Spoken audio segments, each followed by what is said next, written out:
Boa noite, meus amigos. Estou aqui gravando mais um vídeo. Amanhã eu não vou gravar porque eu tenho alguns afazeres do escritório, alguns prazos para cumprir. Bem, hoje eu vou contar um pouquinho como foi o dia hoje no escritório. Tive duas audiências hoje, uma trabalhista e uma criminal.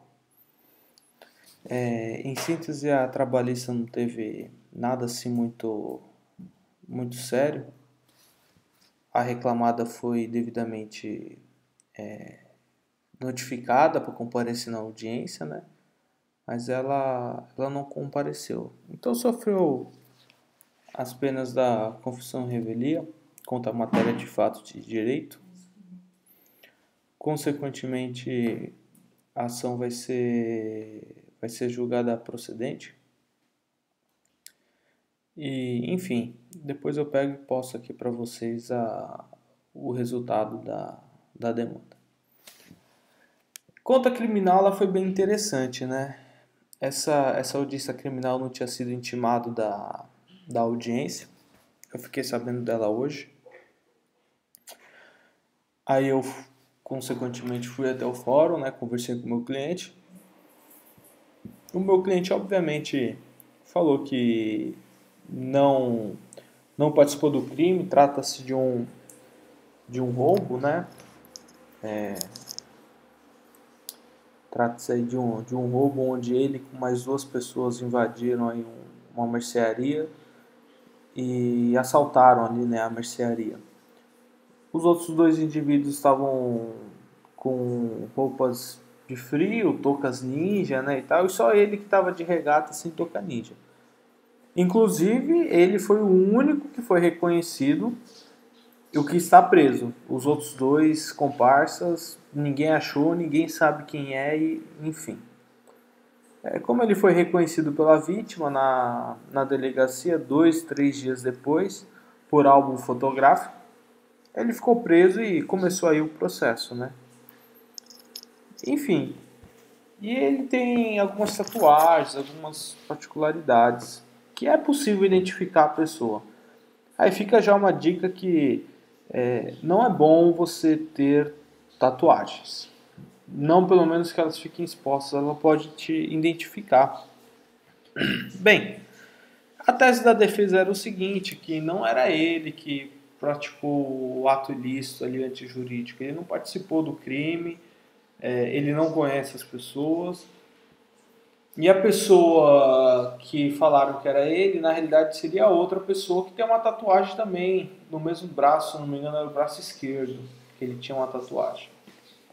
Bem, eu levei as fotos dessa pessoa que é muito parecida com ele, salvo exceção porque ele usa aparelho e outra pessoa não.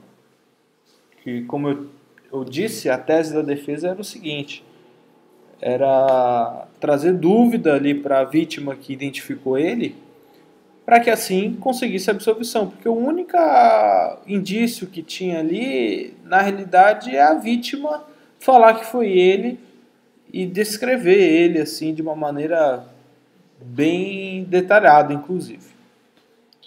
Bem, foi apregoado as partes, eu conversei com o cliente antes, né? Foi apregoado as partes, começou a audiência. Foi ouvido o dono da quermesse, ele falou que foram 3 pessoas, 2 armadas, a outra pessoa não estava armada, as 2 que estavam armadas estavam com toucas, né? Ele não sabe quem é. E quem estava sem touca e de camiseta regata, ele não identifica como o acusado ali, a pessoa que estava ali. Bem, eu só fiz uma pergunta referente aonde que fica localizado ali a mercearia dele, o comércio, e fiz outra pergunta referente a como que estavam vestidos as pessoas, né? Aí ele descreveu que estavam com toucas ninja, camisetas de frio, de manga, né? Então eles não estavam com os braços cobertos, exceto o acusado. O acusado seria o único ali que estava, vamos pôr entre aspas assim, de bobeira, né? Camiseta regata, mostrando o braço todo tatuado, sem touca, sem nada, praticando o ilícito. Algo assim super normal até para os amadores. Bem, Essa não é a questão e não é o mérito da coisa. Depois de ouvir o dono, foi ouvida a testemunha de... A testemunha não, perdão, a vítima, a funcionária dele. Que foi ela que reconheceu o acusado. E ela jura de pé junto que é ele por conta de uma tatuagem que ele tem ali na parte da mão, na parte do punho dele. Bem, ela entrou, foi ouvida, ela falou exatamente o que o dono do comércio falou, salvo exceção que ela descreveu ele, né? Informou inclusive em juízo que ela teria estudado com o acusado, conhece o acusado já há tempos, né? Estudou com ele na época aí do colegial e que conhece ele, enfim, né? Já teve assim contato com ele. Bem, eu mostrei as fotos para ela, né? Do acusado do outro menino que possivelmente foi o que cometeu ali o ato ilícito antijurídico. Ela pegou e reconheceu o meu cliente, no caso ali o acusado, descrevendo em detalhes, inclusive couro de aparelho, pinta no nariz, tipo de sobrancelha, tatuagem e algumas outras características que, assim, eu acredito que só quem tenha intimidade poderia descrever, ver se você compreendeu. Bem, ouviu a vítima, chamaram o policial para ser ouvido. O policial ele foi bem claro que as investigações que levaram ao acusado foi decorrente de um outro furto, né, um outro crime que ocorreu, e consequentemente chegaram a esse outro furto que foi no mesmo dia, aliás, roubo que foi no mesmo dia, eles roubaram a casa, depois passaram e roubaram o comércio com o carro que tinham roubado da casa. O policial foi bem claro em deixar que ele era o único que não estava armado, no caso ele não estava comportando arma de fogo, então não tem aquela agravante da grave ameaça, embora tenha um concurso de agente, né, de pessoas. E, consequentemente, ele só declarou isso, o policial. Aí ouviu o acusado. O meu cliente, ele obviamente negou o crime, falou que não era ele, falou que é inocente, e enfim, foi essa o depoimento dele. Razões finais por parte da promotoria, que hoje, inclusive, meus amigos, é bom vocês estarem sim preparados, treinarem na frente do espelho. Eu, inclusive, no canal ainda estou meio travado, tô conversando, tô fazendo assim, para ficar de uma forma mais natural possível. Porque é o seguinte, hoje as razões finais são feitas de forma oral, ali na audiência. Então, quando você tem a audiência de instrução, debates e julgamento, você também vai ter que fazer as razões finais de forma oral. Ou é gravado em vídeo, ou você vai falar para o escrevente e o escrevente vai digitar. Então, você tem que ter um raciocínio assim ligeiro, rápido, e você também tem que estar preparado. Porque quando é gravado eu acho pior de quando a escrevente está ali para digitar o que você vai falar para ela. Porque muitas vezes a gravação ela incomoda a pessoa. Isso é algo que eu sofro fazendo os vídeos e tal, e estou tentando melhorar essa parte. Então, essa dica é muito preciosa para vocês ficarem prontos na hora de fazer essa audiência de oitiva, de instrução, debates e julgamento, porque as razões finais vocês vão ter que fazer de forma oral. Ele foi ouvido, negou o crime, né? A promotoria obviamente pediu a condenação dele, falou que tem indícios de autoria, nexo causal, tem dano, pediu agravante por concurso de pessoas e pediu os benefícios por ele ser menor de 21 e ter bons antecedentes. Bem, depois foi minha vez. E não tive outra, né, gente? A gente, como advogado, às vezes tem que imaginar um pouco e fazer talvez o impossível. Inclusive, a escrevente deu até um pouco de risada, mas a questão não era nem tanto assim de graça, mas sim de ter uma possível matéria para fazer quando for fazer as razões de apelação. Porque a grande realidade é o seguinte: com marca pequena, normalmente ele entra lá condenado. O acusado já entrou condenado. É difícil você conseguir a absolvição dele. Pelo menos aqui nessas comarcas aqui do litoral. Consequentemente, você busca matéria para conseguir a reforma da sentença no tribunal, seja a absolvição ou baixar a condenação, a dosimetria. E o único fato que eu tinha ali, perceba, do depoimento da vítima, né, e do policial, são dois. Primeiro, a vítima conhecia ele, estudou com ele. Segundo, ele não estava com arma de fogo. São os únicos duas questões que teve ali na audiência. Fora isso, talvez até a argumentação ali nas razões de apelação seriam só para baixar a dosimetria, dependendo de como fosse a condenação. Mas enfim, as razões finais elas foram o seguinte: a defesa postulou pela defesa do acusado por ausência de provas, porque não foi encontrado nada com o acusado, não foi encontrada arma de fogo, não foi encontrado nada daquilo que foi roubado da mercearia, que foi roubado uísque, cigarro, dinheiro, um monte de coisa. Eles entraram lá e fizeram a limpa na mercearia e não foi encontrado nada com ele nem na casa dele. Então eu pedi absolvição por falta de provas, de indícios e tal. E que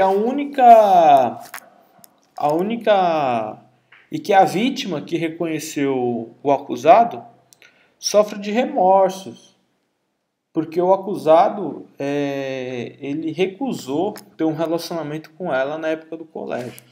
Então é evidente o espírito de vingança da vítima que reconheceu ele e que declinou características pessoais dele que somente uma pessoa apaixonada saberia, assim. Não tem muita lógica a pessoa dar tantos detalhes da pessoa, né? E quando ela falou que estudou com ele, isso logo veio na minha cabeça como tese aí para uma futura apelação, declinar ali que ela é possivelmente uma inimiga capital dele, foi uma ex-namorada dele, ele não deu atenção para ela, talvez ela gostasse dele e ele não teve nada com ela. Foi isso que eu quis dizer nas razões na defesa prévia, justamente por conta do depoimento dela, quando ela falou que ela estudou com ele, que conhecia ele.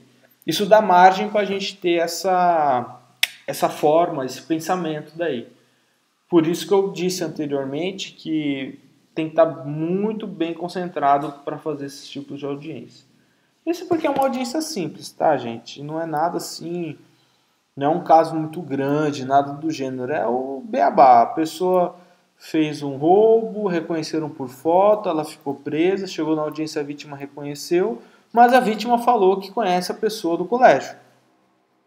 Consequentemente, foi isso que eu pensei, né? E o que eu declinei nas razões finais, pedindo absolvição porque é evidente ali que ela teve alguma coisa com ele ou quis ter e foi rejeitada por ele. Por esse síndrome, por esse remorso da rejeição, gerou um espírito de vingança, que é justamente o que é o inimigo capital dele.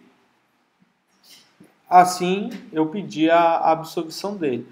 É lógico que você não pode falar nas razões finais só de absolvição. É interessante você falar um pouquinho se o convencimento do juízo não for esse que você está explanando, declinando no caso.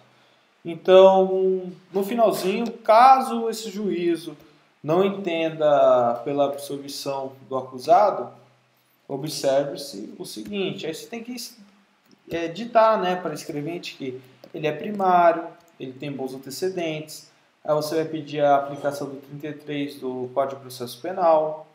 Aí você vai pedir a substituição da pena, porque como é crime comum, Se ele pegar menos de 4, ele não precisa começar no regime fechado, né? Ele vai começar no regime semiaberto ou no aberto, salvo me engano. Então, consequentemente, se você aplicar o 33, você vai substituir essa pena por restritiva de direito. Que seria o ideal, né? Ele pegaria e já estaria na rua. Lembrando que para crime comum é 1/6 para ele ter a progressão. Ele está preso aproximadamente 5 meses. Então, vamos lá. Se ele pegar 3 anos, um exemplo, dosimetria é 3 anos. Se ele cumprir 6 meses, ele já vai para o semiaberto. Agora, se ele pegar semiaberto, esse tempo que ele já cumpriu, ele já vai para o aberto. Aí só vai para o fórum assinar. Depois dessa audiência, né, que ela foi bem interessante porque eu levei fotos de outra pessoa parecida com ele, com tatuagem muito similar, e a vítima realmente reconheceu o acusado ali. Ela bateu o olho na foto, ela falou: olha, é esse daqui por causa disso, disso, disso. E é algo bem atípico quando você leva uma informação dessa pro juiz. Inclusive o juiz ele pegou e ficou meio assim de ouvir as testemunhas e de prosseguir, né?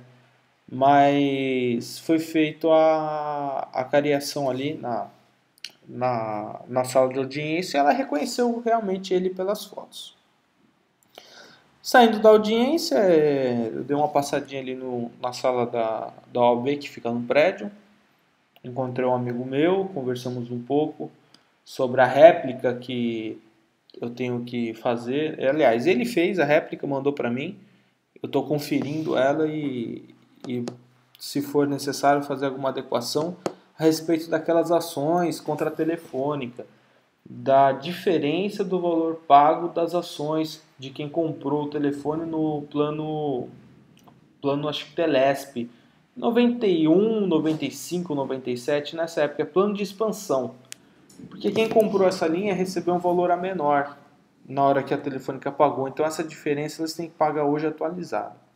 Conversamos um pouco sobre essa réplica, porque fizemos as ações e a Telefônica contestou e está no nosso prazo de réplica. Conversamos um pouco de assuntos diversos, depois eu fui para o escritório. Posteriormente eu tive uma reunião na casa do advogado, por ser membro da comissão da assistência judiciária aqui da cidade. Debatemos sobre como melhorar o serviço ali, o atendimento, a triagem dos futuros assistidos pelo convênio, né, da Defensoria Pública e a Ordem dos Advogados do Estado de São Paulo. Bem, passou a reunião, começou umas 18 horas, terminou umas 19, 19h30. Esse foi o dia, pessoal. Eu sei que não foi muita coisa, sim, mas resumindo, é basicamente isso. Eu tive algumas coisas que eu fiz no escritório de petição na parte da manhã, algumas juntada de acordo, enfim, pedindo homologação. É só isso, meus amigos. Até mais, boa noite, fiquem com Deus.